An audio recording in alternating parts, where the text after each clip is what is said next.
with my lovely co-host, Becky Hughey. Hey, everybody. So thank you guys for tuning in and joining us, even though this is not the correct channel, but that's how we do that around here. And, well, we're just glad that you're here to join us tonight. So basically what the Survivor Girl podcast is all about is we are here to talk about our origin stories. Yes.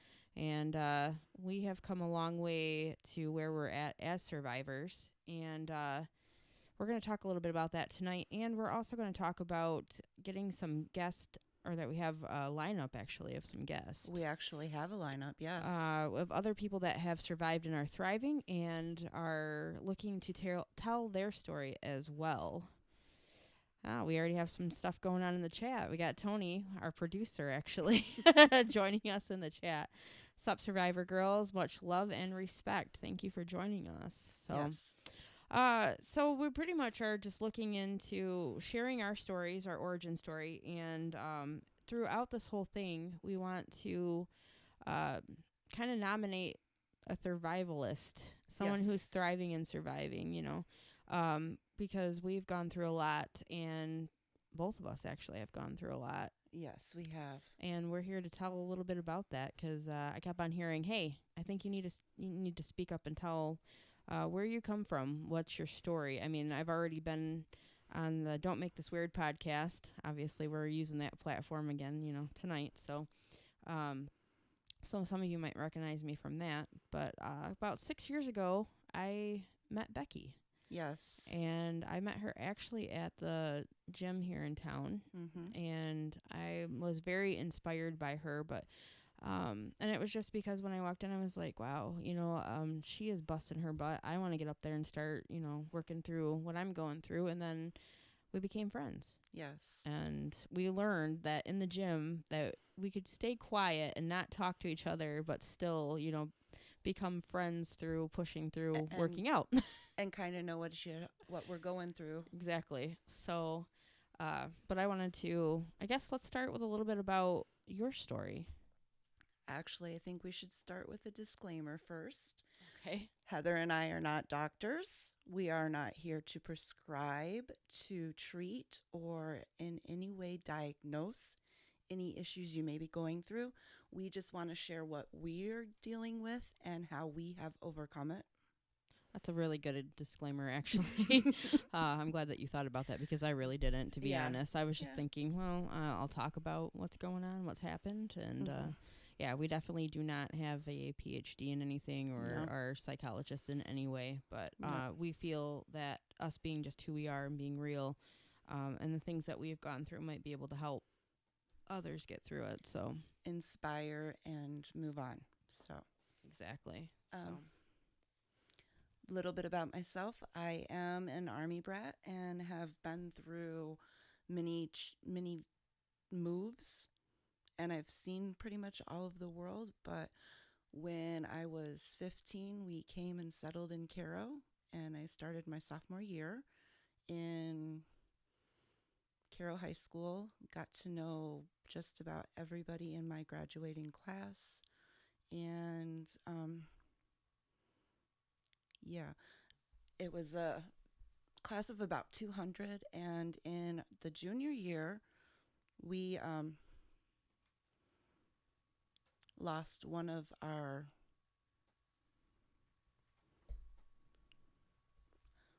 classmates to a car accident. Okay. It was on State Street, and it was a rough time for everybody because we didn't think at 18 that we would lose anyone. We were pretty much invincible. I know. I was going to say at that age, we all kind of probably thought that we were invincible and things weren't going to happen. We're going to get older and, exactly.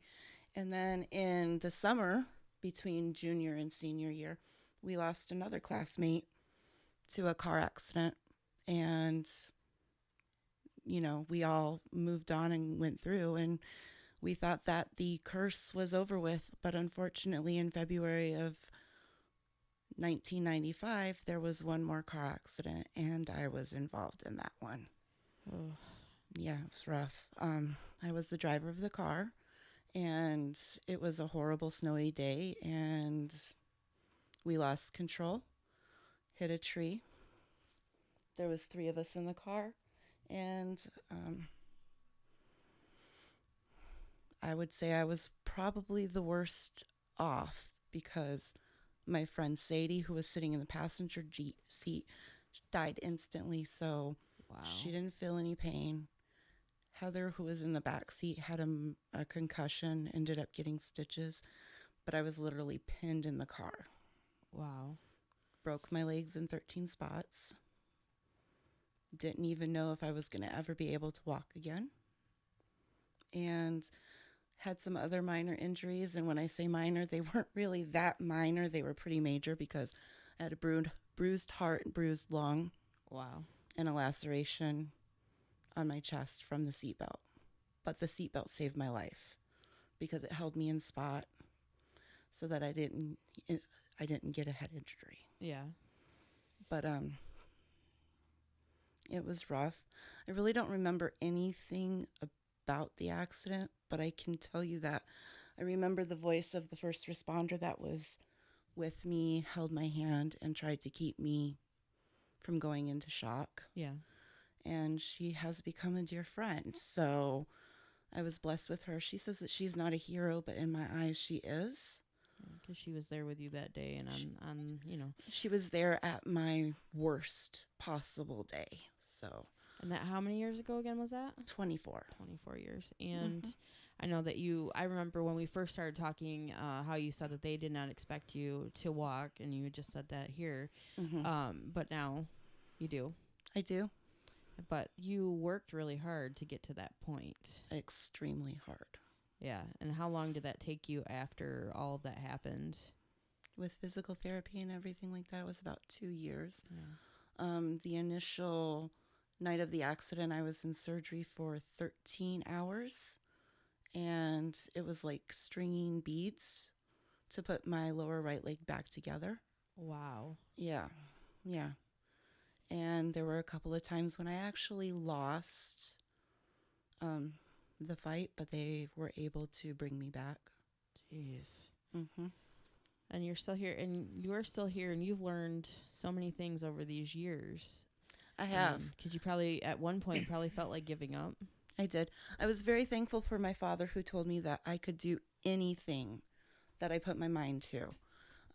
He thought it was just lip service, but that actually was what got me through the whole entire situation. Doctors came and said, well, we don't know if she's going to lose her leg. We don't know if she's ever going to be able to walk again. I had a doctor who had a horrible bedside manner and pretty much told me, no, you're never going to walk again. You're never going to be able to run a race.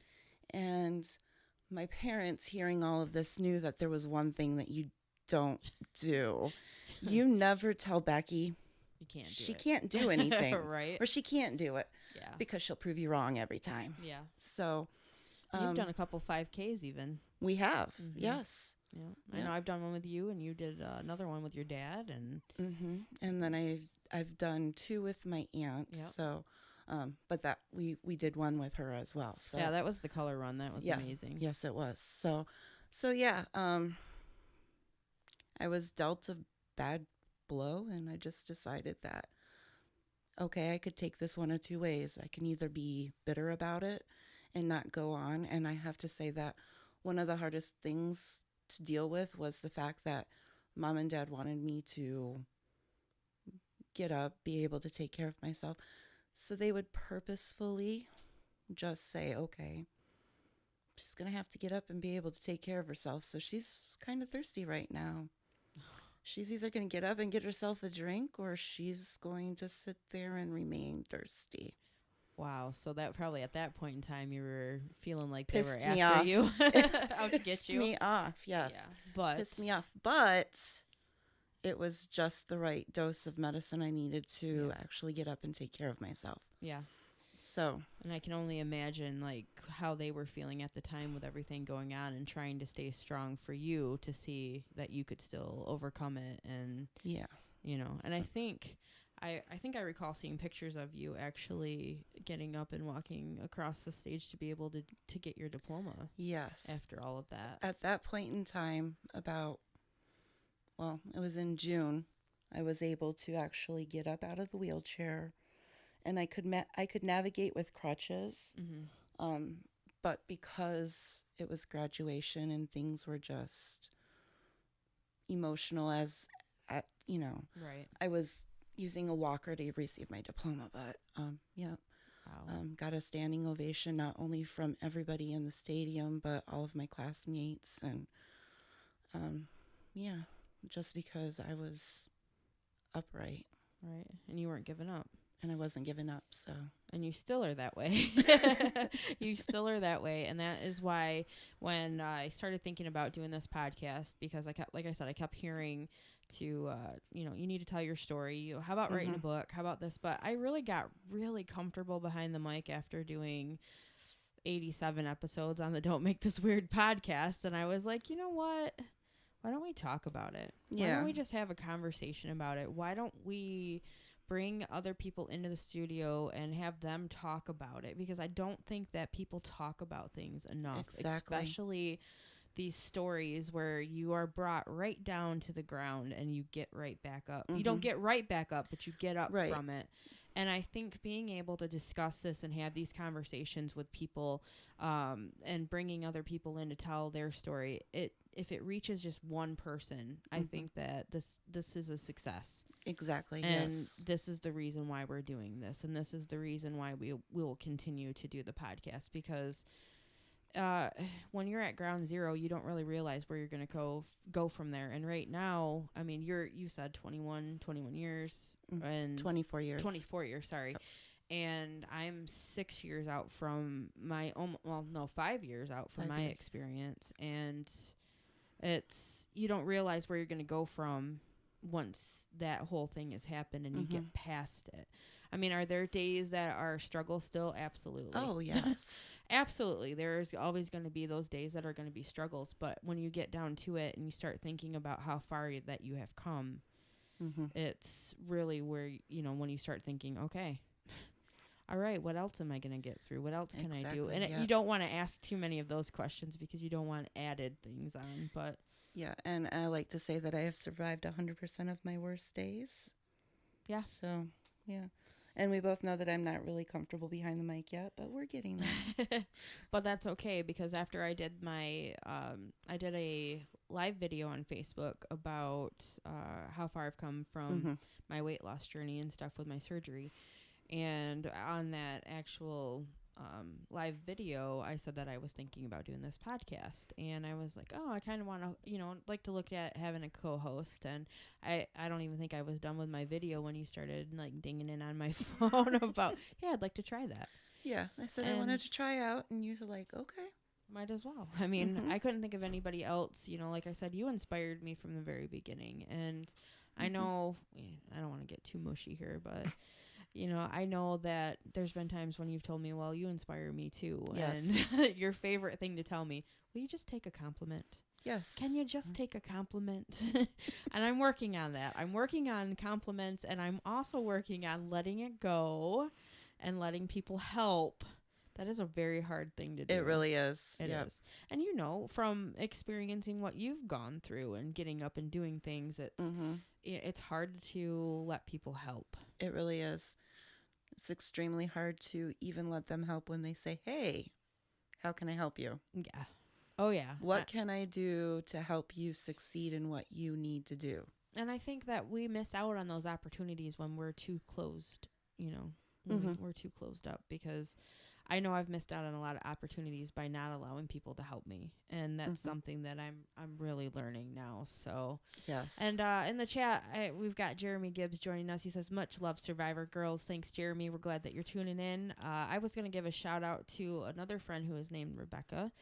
Rebecca Johnson listening in as well tonight. She's going through some stuff right now, and I wanted to let her know that we are here. We're thinking of her and sending online virtual hugs. Tony says, take a compliment, Heather.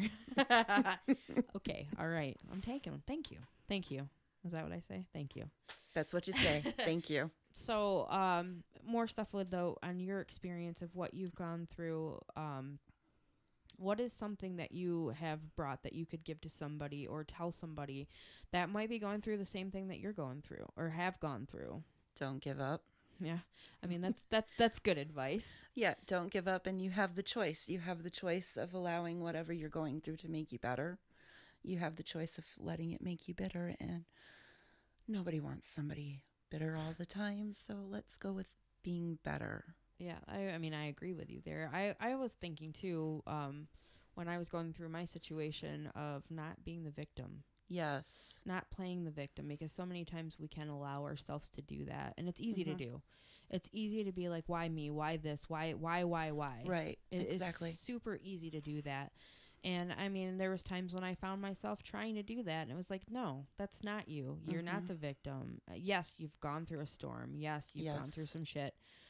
But you have the choice, like you said. You have that choice to be able to make life better, and the lessons that you learn from these things. I think that's another thing that's super important is the lesson that you learn from some of the worst days that you could possibly have. And it's very easy to have your faith rocked too. Yeah. I mean, who hasn't at one point in time blamed God for their situation? Yeah. And it really isn't God's fault. I mean, he gave everyone free will. Yeah, exactly. So, but I mean, like you said, it's easy. It's easy to sit there and go, "Why me? Why me?" Or "Why did you do this?" Or right. But it's really that lesson. And that is one of the harder things. One of the hard lessons to learn is the lesson that you are learning from these things that happen to you. And so yeah, I mean, there's a bunch of things that you could allow to get into your head and let you to give up, but the pain alone would have been enough to just give up, but you push through. And with something like that, there's the situation of grieving as well. I'm sure that you grieved some of the losses of going through surviving. I mean, being able to get back up and rebuild yourself. Exactly. One of the things I find is the funniest is this white girl can't jump. Oh, jeez. I lost the ability. I really do not know how to jump, and I don't think my legs are strong enough to be able to do so. To be able to do that. And I have the problem of not actually having any feeling on my left foot. So even if I could jump, I would probably fall over because I can't feel that. I can't feel it. I don't know that I'm standing. So that would be a bad juju to do that. Exactly. Don't jump. No jumping, no skipping. We'll just keep the 2 feet on the ground, 1 foot in front of the other. But through finding out that stuff, though, like I said, rebuilding yourself, what is something, though, that you found that you you really couldn't do before, but you were able to do after? Talk to people about what's going on. Yeah. I mean, if anybody were to look at me, they would see that there's just something not right with my legs. Right. You know, I have the right leg that's bigger than the left, and it's due to all of the damage that was caused to my lymph nodes during the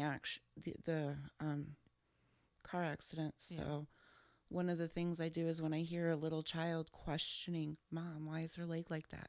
I will always go over to the child and explain to him what's going on, and just kind of look at the mom and say, it's okay. Right. They're curious. I think that happens a lot too when kids do. They are. You're right. They're curious. They're questions. Curious. And how else are they going to learn? Try to hush them and not, Exactly. But I remember you telling me a story not too long ago about a lady that said that she was sorry for you. And how did you react to that? Why are you sorry for me? I'm not sorry for myself. Right. Yeah. And she is actually going through lymphedema as well in her legs. But I have a really severe case, so right, So she felt that it was, that she had to tell you that she was sorry. Exactly. But and I think in those cases that people just don't realize, or they're so stuck in feeling sorry for themselves. And that's something that I really am inspired by you as well, because you don't feel sorry for yourself. You don't give up. I have my days. You push through. Oh, I mean, everybody has their days. So. Everybody has their days. But from what I know, I don't see you give up. There's no quit. I was going to say that's because I don't people on my bad days. Right. Oh, Tony is asking, what is lymphedema? Okay. Lymphedema is essentially an issue with the normal flow of your lymphatic system. Okay. It's pretty much like a clogged drain. So, if you take a shower and you lose your hair, it goes down the drain and it stops the flow, which backs up all of the fluid into the bathtub. Okay. Well, that's essentially what's going on is all of the fluid is backed up. It can't pump itself back out. Okay, so then because it just the ends lymph up nodes like are so it pulls up in your leg. Yeah. Okay. Mm-hmm. All right, and I guess I didn't really understand that myself.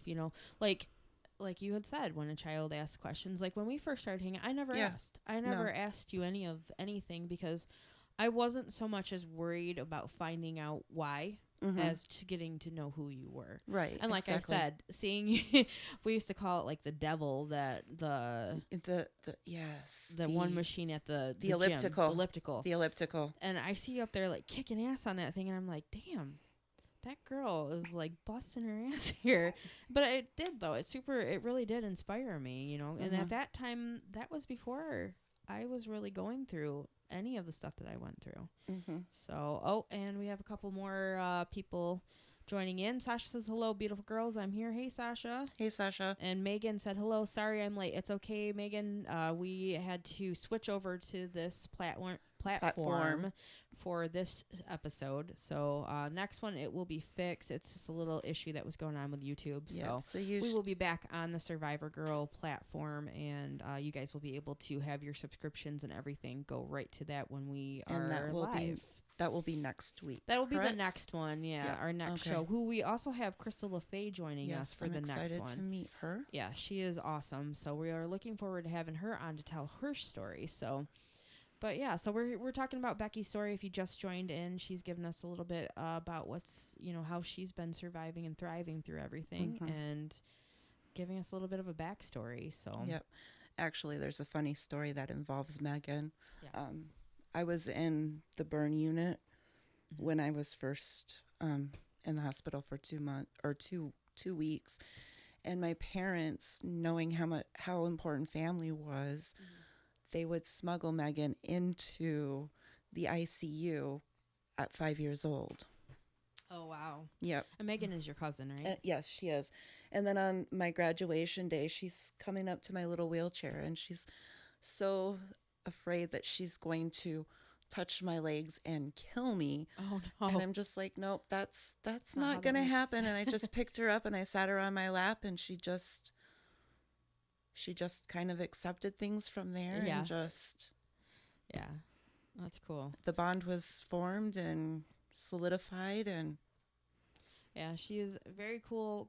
She goes through some stuff on her, in her daily life as well. Yes. And I am looking forward for having her on the show to explain some of the stuff that's going on in her life, to speak out and to share with others, so that the awareness is out there for what she's going through as well. And that's just basically what we want to do with this show.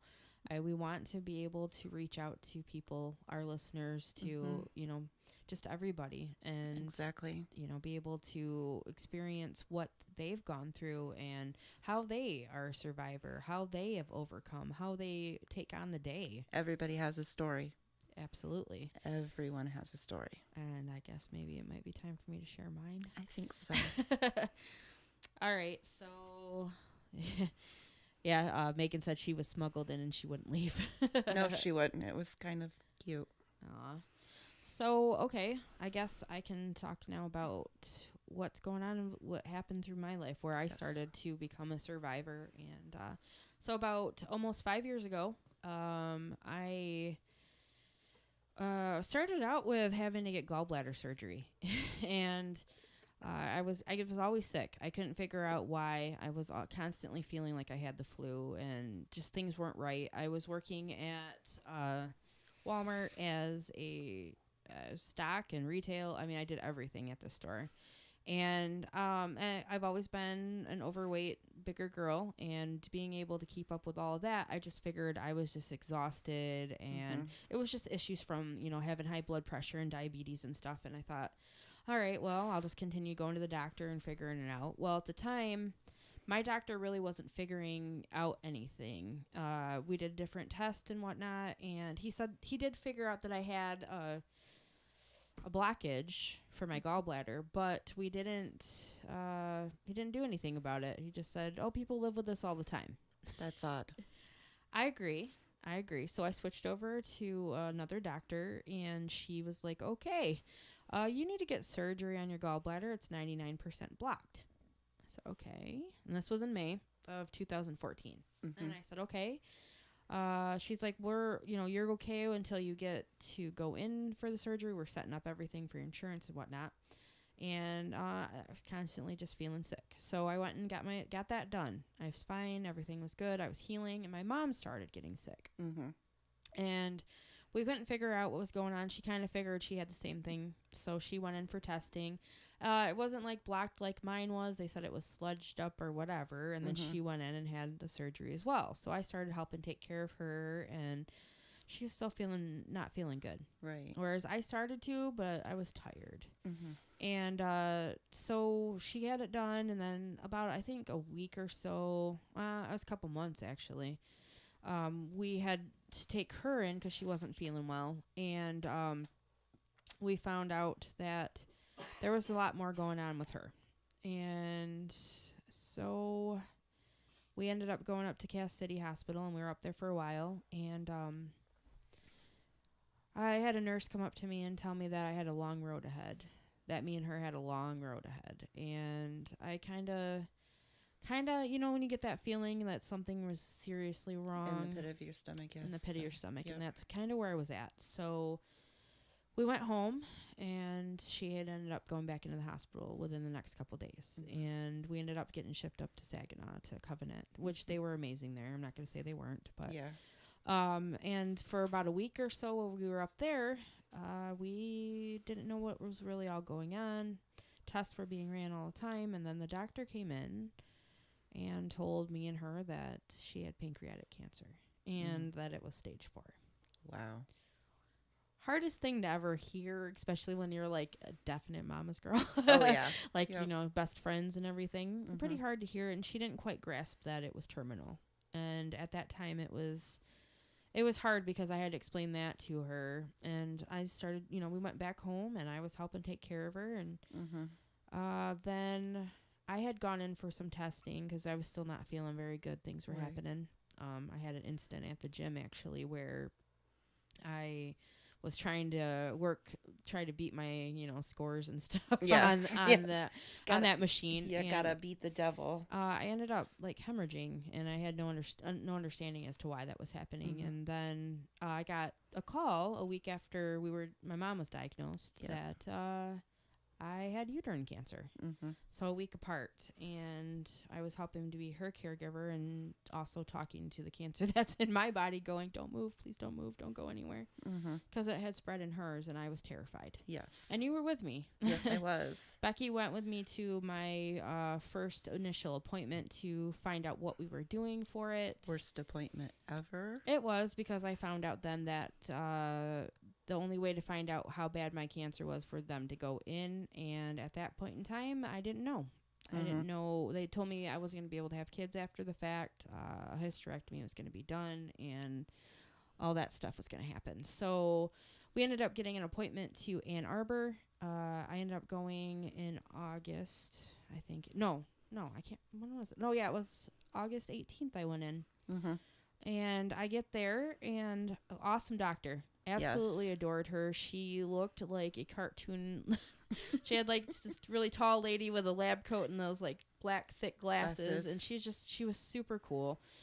She told me that I wouldn't be able to get in until September or so, and I was really nervous. I was scared, and I knew that we were only on limited time for my mom. Mm-hmm. We had 3 months. That's what we were given without chemo. Wow. And I was super scared, and she was scared for me, and it was one of those things. So the doctor left the room. My family was with me, and we started talking, and she came back in, and she says, well, the lady I'm supposed to give surgery to tomorrow I can't do the surgery. She's got a fever, and I can't do a surgery like that. So she was too sick in order for her to operate. Yeah, for her to be able to get the operation. So she asked me if I wanted the surgery. And of course I said yeah. Without even thinking, I was like, let's get it done. Let's do this. And it was funny because at that time I had met Tony. I had only known Tony for a little bit, our producer, our friend. Yes. My other co-host. I only had known him for just a little while. And so I had called and I was like, well, I'm not coming home. He's like, you're not coming home? I'm like, nope, got surgery tomorrow. So then I got off the phone with him and I called my mom and I'm like, Mom, I'm not coming home. Well, why aren't you coming home? Well, I got a surgery tomorrow. Who does that? Like, yeah, exactly. I remember getting the text, that, and I'm like, okay, I'm like, well, somebody's looking out for me, So we go through that. Ann Arbor was also equally amazing. I mean, it was. I've heard great things about Ann Arbor. They were very good. So I go in and the surgeon takes me back, and I had said something about my brother having a band, and at the time, him and his wife were playing in a band, Go Get Gone, and she's looking for it, trying to play it while we were in surgery. Wow. Yeah, that's how cool she was. So unfortunately, we couldn't find it on there, but so get the surgery. My dad was there for me. Mom couldn't be there with her being sick. I told her, there's no way. So Dad was there with me, and my cousin Cindy and my family, everybody was beside me. And my uncle, my mom's side of the family, they're all dealing with, my mom being sick, and they're still there for me as well. And so surgery went, and and the next day or so, I'd sent my family home. I'm like, just go home, get some rest. I'm okay. I'm fine. So I'm at the hospital, and I'm by myself, and I'm not feeling pity for myself, but I'm all by myself. Yes. So I'm emotional. Surprise, surprise. So I'm emotional already this day, and here comes my nurse and the whole team. And everybody's surrounding the bed, and I'm just like, oh my God, what's going on? And she says, did you get your report back yet? Did anybody tell you anything? And I was like, no. And at this point, we still didn't know, like, if I had cancer or not, because they had to test the lymph nodes and everything. And she's like, well, you're cancer free. And I was just like bawled, my eyes. I couldn't stop. Like, I couldn't stop crying because I was so scared. I was only 34 at the time, I was super scared. And so they told me I was cancer free, and that I could go and live my life, but I had to wait in the hospital. I had to, do my time there at the hospital. So yes, they're very picky about doing your time, not letting you go. So I mean, that was some of the best news. I was lucky. I didn't have to do chemo. I didn't have to do any kind of radiation.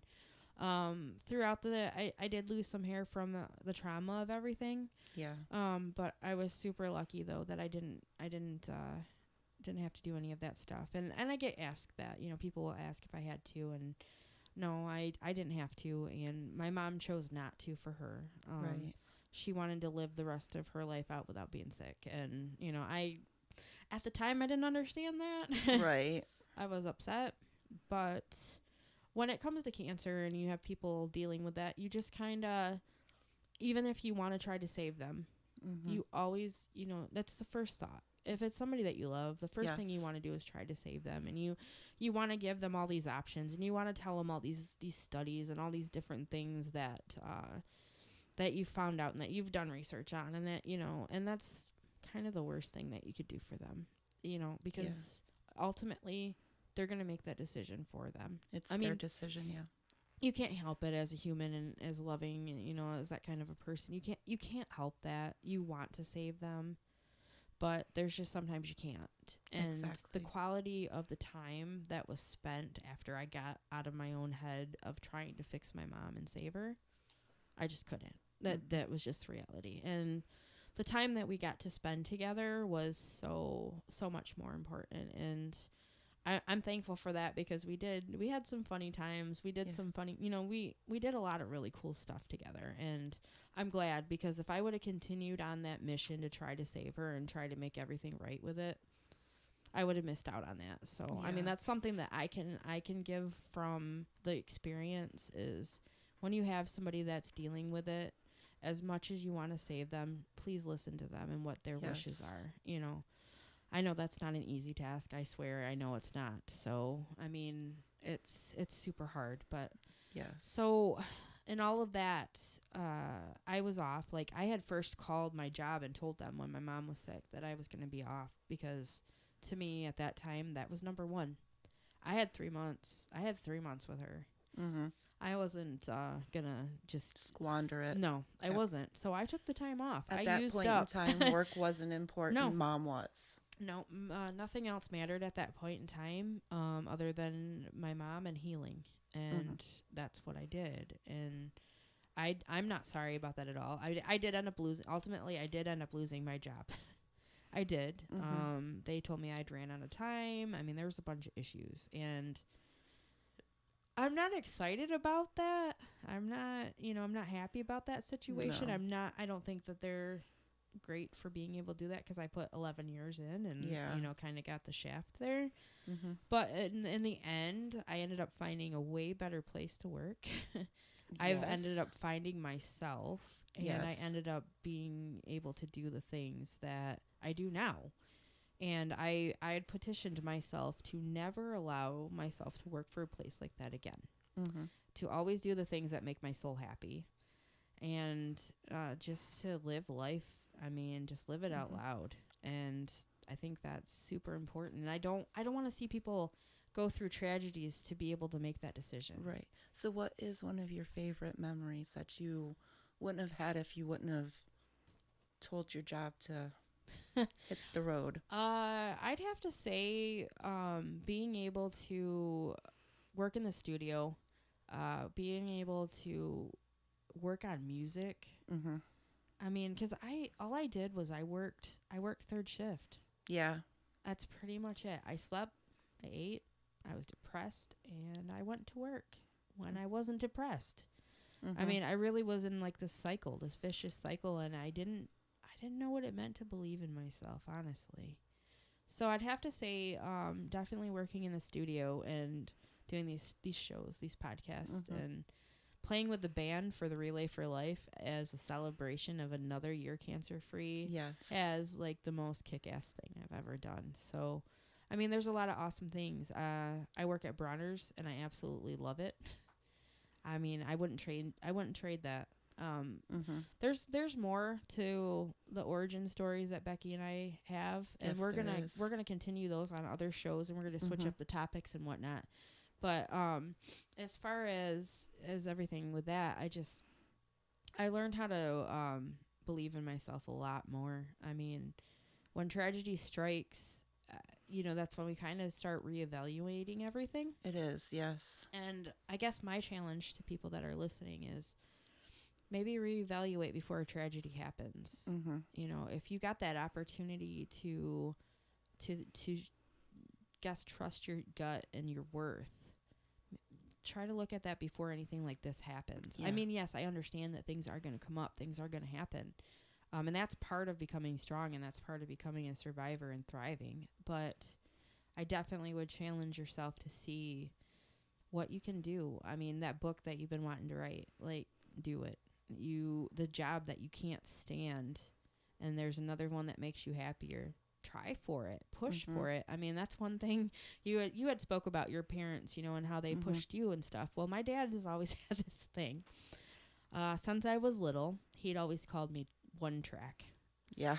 One track. And now Adam, my fiance, has adapted this one track.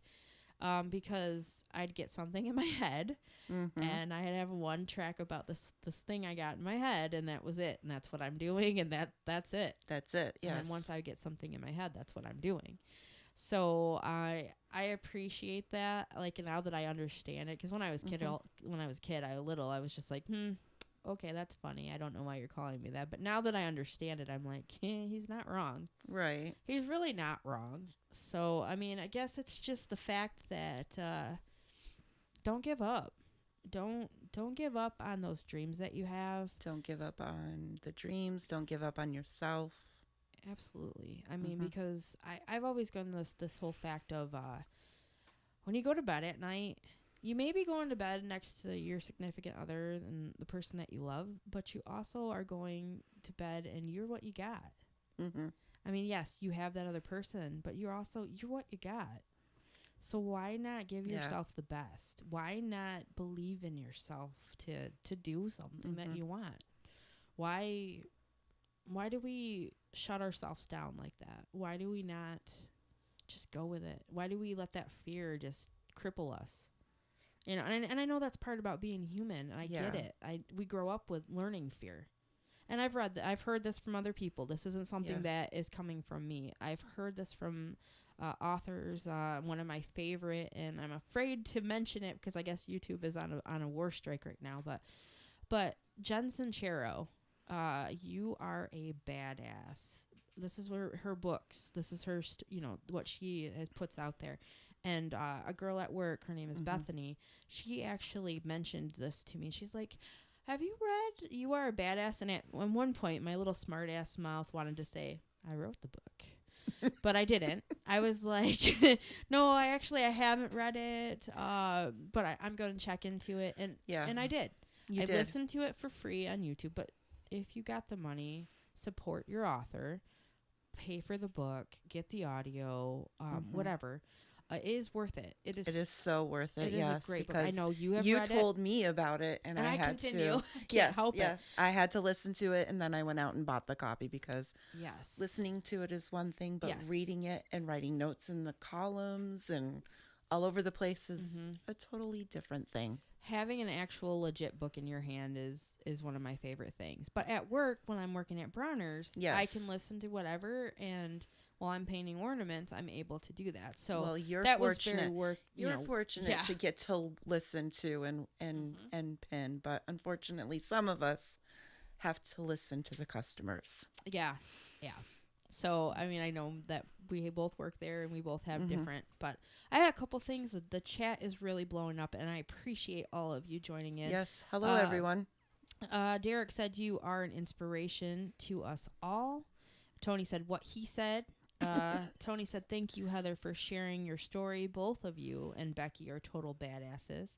Stone Cottage Farms, hey, we love you. Mayville, preach it, girl. Farmer Chrissy, thanks, Chrissy. We're glad that you're joining us. And Jeremy says, never give up. Always challenge yourself to go beyond what you think you can do. And I agree with that. Yes. I totally agree with that. But first and foremost, the biggest thing that I had to learn about that, and I hate to put a but in there, honestly, is you have to get out of your own way. Yes. You have got to get out of your own way. And that is a struggle that I have had throughout my life. And I know because Tony's laughing and pointing at the chat. So, Derek says Becky's my favorite. That's okay, Derek. Aw, thank you, Derek. That's okay. You guys have been friends for a long time, Derek. I get it. Oh, yeah. I'm new. That's cool. Even though he's been dethroned for, cooking and stuff. But, right. That's We've a heard whole this different story. Yes. But yeah, for sure. You have got to get out of your own way to be able to get up. And I have to quote Jen Sincero. I do, because I absolutely adore what she stands for and what she's doing. In order to kick ass, you must first lift a foot. You guys, really, if you get a chance, take a look at that book. Yes. I mean, really. And I think at some point, hopefully, Becky and I will have some stuff out there. Yes. Yes. So basically what you're saying is stop dreaming safe and just dream big. Reach for those stars, because reaching for those stars, you're not going to get a handful of mud either. If you're reaching up, you better not be getting I any would much. hope not. But seriously, though, I mean, I know all of you that are listening right now have a dream of something that you want to do, something that you keep on wanting, and you just feel like you're just not close enough to grabbing it. Just step a little closer. I mean, what else are you going to do? I mean, what are we scared of? Just do it. Just do it. Yeah. Just get up and do it. Don't let tragedy make you move. move before the tragedy makes you not able to. Exactly. I mean, really. So we're going to be doing some extra, some other things with this show, and we're going to keep going. We had a couple, like I said before, we had a little bit of technical difficulty in the beginning, but does that ever stop us? No. Heck no. No, it doesn't. We're going to continue going with this podcast, and we have other things in store, not just guests, but we have some other stuff in store that we are going to be putting up. We have Facebook, we have Instagram, Snapchat, Twitter. We kind of went kind of crazy with the social media business. Yes, I'm we not did. a huge fan, but if you guys like it, please go ahead, join us, like us, follow us, even though that's creepy, but that's okay. Follow us, Snapchat us appropriately. Yes. Or not, whatever. No, appropriately. Okay. All right, appropriately. We do not want any Verizon in our wireless, Derek. Yeah, no Verizon wireless, Derek. Let's see. There's some more things in the chat here. Becky paid me to say that. Jeremy says, absolutely. Megan says, I love her books. Stone Cottage Farms from Mayville. This is so true. You have got to get out of your own way. A friend gave me a fridge magnet that says, no one can stop you but yourself. And it's very true. And also, P.S. Heather knew you were a badass but didn't realize how much of one until now. Wow. There's the waterworks. Don't even do it. I mean, hey, I'm a person. I'm a human sometimes. Right. I'm a human being. I am a total emotional person. And anybody that's ever met me or knows me knows that. And I'm okay. And I'm not afraid to show that. I know there are a lot of people out there that are afraid to. But after going through what you go through, right? If you don't have emotion, then you're just dead inside. Yes, but you know that if you start crying, I'm going to start crying, and then who's going to talk? But I mean, it's just I'm better. I recovered. No, thanks, Chrissy. I appreciate that. Appreciate it. I'm so glad that you guys are joining us tonight. I mean, we have been ready for this show and like counting down the days. Yes, we have. And then when we got going and it wasn't working out, I was like, nope, why? Not gonna get our There's goats. Me questioning why. Right. Why is this not working out? Well, it did. It worked out. Everything's good. Didn't get our goats. I did not get my goats. That is my big thing now. So, oh, okay. We got a couple different people with comments. Let's see. Derek, seriously though, this podcast will touch many lives. Thank you, Derek. I can't even talk now. And you're the only one with the monitor, so. Right. And then Sasha said what Chrissy said. And Bald Beaver Hunter says, hey, how are you doing? Glad you could join us. Yes. Welcome to the Survivor Girl podcast. Yes.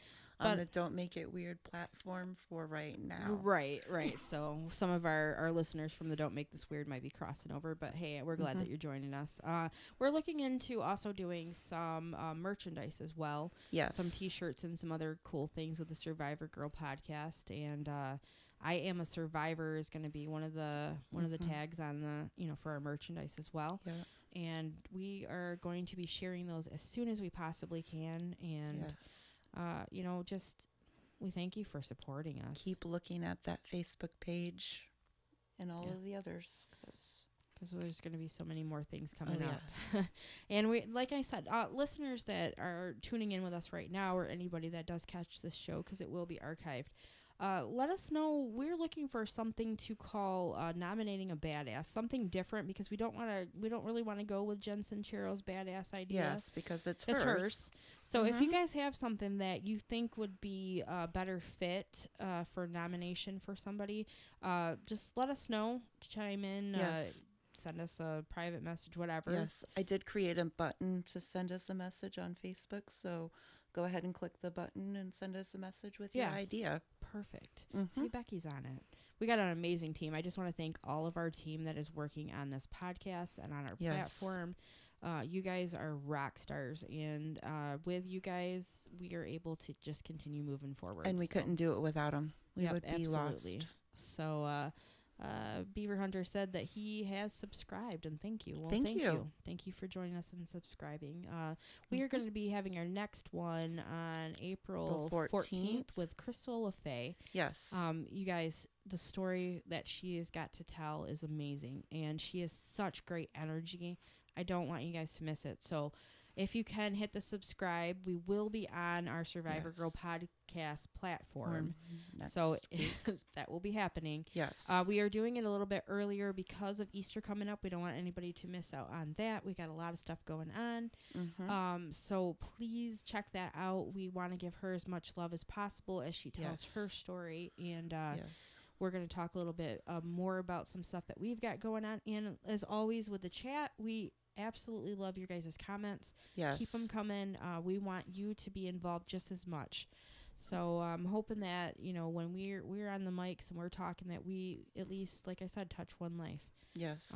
That is the whole reason behind doing this podcast, is to let you guys know that you're not alone. That even though we all go through different things, we survive and thrive through different things, but you're not alone. And that's the important thing. And if any of our listeners see any memes that they think would be appropriate for us to share on our page, please go ahead and send those to us as well, because we would be happy to post them. Yeah, absolutely. We've been posting up some positive stuff on our pages and trying to keep it, you know, positive and keep everybody going. And that's the direction I'd like to see us keep going. So if you guys have any quotes or anything that you want to share, let us know. We'd love to have that. So we appreciate it.